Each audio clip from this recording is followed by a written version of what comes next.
There's different levels of forgiveness. There's the level of removing the bitterness from one's heart, and there's the level of reestablishing the relationship.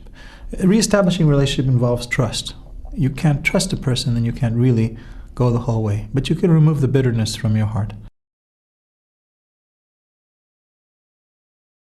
I was thinking about, when did I have the opportunity to forgive someone? I was thinking about someone who played very, very dirty academic tricks on me, so I lost my position at the university.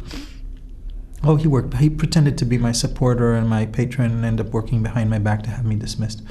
And I discovered that, and I had to undo the whole thing and undo the proceedings, and I got my position back. But that, as someone says, you take a cork out of a bottle, you can't put it back in. Where I am now, I can let go of the whole thing. I can see things differently.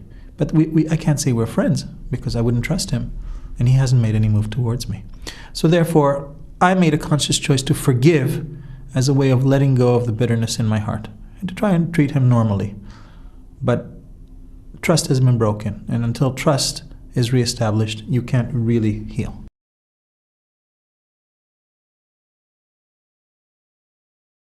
The difference between the spiritual life and the ordinary life is that the spiritual life empowers us to live complexities simultaneously, which means you can both forgive and pursue a war at the same time.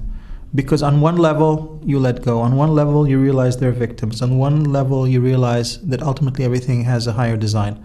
And yet at the same level, you have to be able to, if necessary, to continue a war of defense or a war of survival or whatever. And therefore, this balance of justice and mercy, as it's called in the Jewish tradition, but in our case of forgiveness and yet perseverance in forgiveness, I would say forgiveness can't ultimately stand exclusively on its own. It has to be tempered by something else, because no value ever stands on its own. We live always some conglomerate of values that have some kind of balance that keeps them in tension with one another.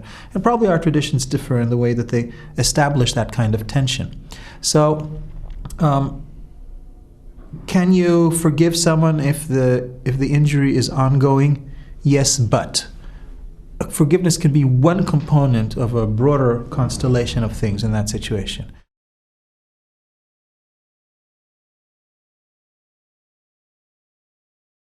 Forgiveness is for the person doing it to liberate them, and it's like the power of prayer. Who do we pray for? Is it for the person praying or for the person for whom you're praying?